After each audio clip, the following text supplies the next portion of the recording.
Well, thanks for joining us today. We are with Katie Brinkley's studio, and you do something awesome. She is doing murals. How does someone get started by doing murals? It seems pretty specific. So I started back in 2014.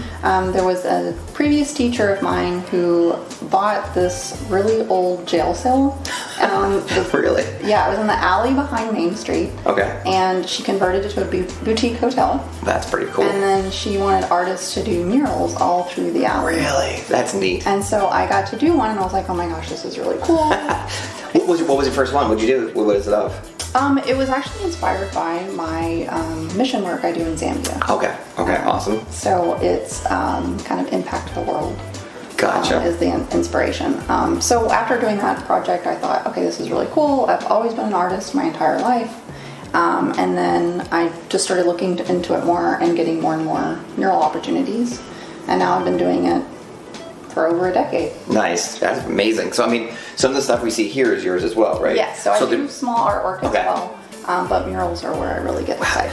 So there's got to be a huge difference, right? Between murals, you're using different kinds of materials and you're a different kind of paint, but this doesn't have to be like as weather resistant and things, right? Right. So I use exterior house paint for murals. That's it? Yep. Oh my gosh. Yeah.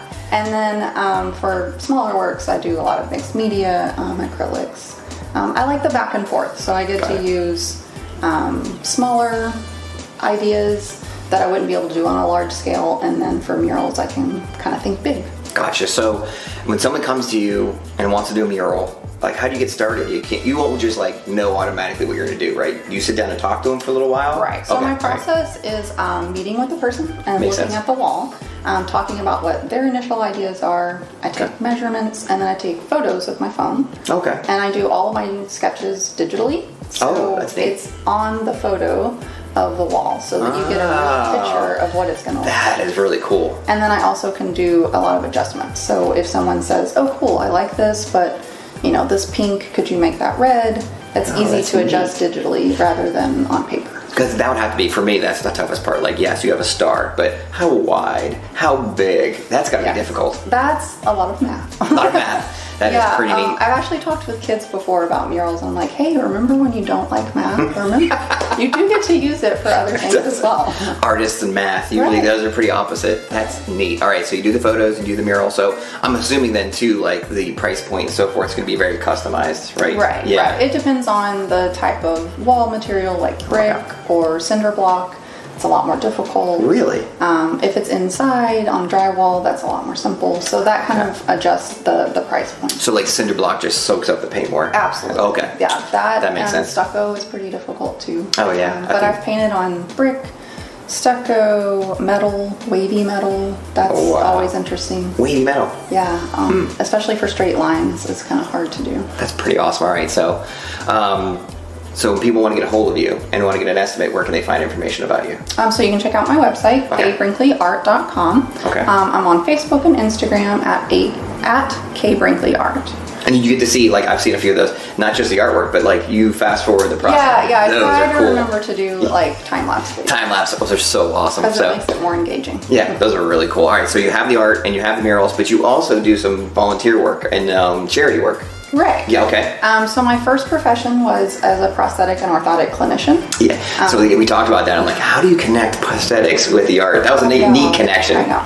So it was from a personal experience is how I got involved in the profession. And then it is a creative process. So you're building a prosthesis for someone. There's creativity, sculpture involved. It's got to match. You can't have like a big old arm. You have somebody who's like small and Right. And so I've had an opportunity to do prosthetic mission work in Zambia. I've been going since 2014. Wow. So I've been, I think 14 times now. So you're building prosthetics for the people in those communities? Yes. So we go to the same location in Zambia every year, and we're building new prostheses for people, having follow-up care. That's interesting. Yeah, so it's a great way to give back.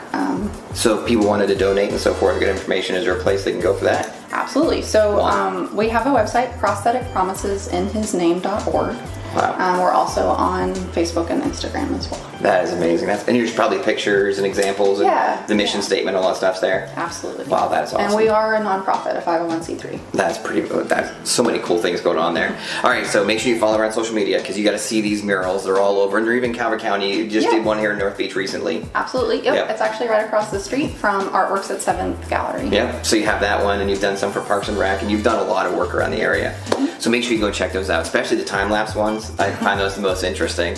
And then the website, if you want anything done, you probably do residential and commercial. It doesn't matter. Yeah. Somebody wants like their baby's room done or something like that. I've done lots of kids' rooms, which are really fun. Bright colors. Yeah, that's amazing. And then if you want any more information about the charity, make sure you check out the website as well because they do a lot of amazing things for the folks in Zambia. So, Thank you. Man, I appreciate your time today and appreciate all of your amazing work, and I hope we can get some more people to do some cool murals around here. Yeah, that'd be great. Thank you so much. Absolutely.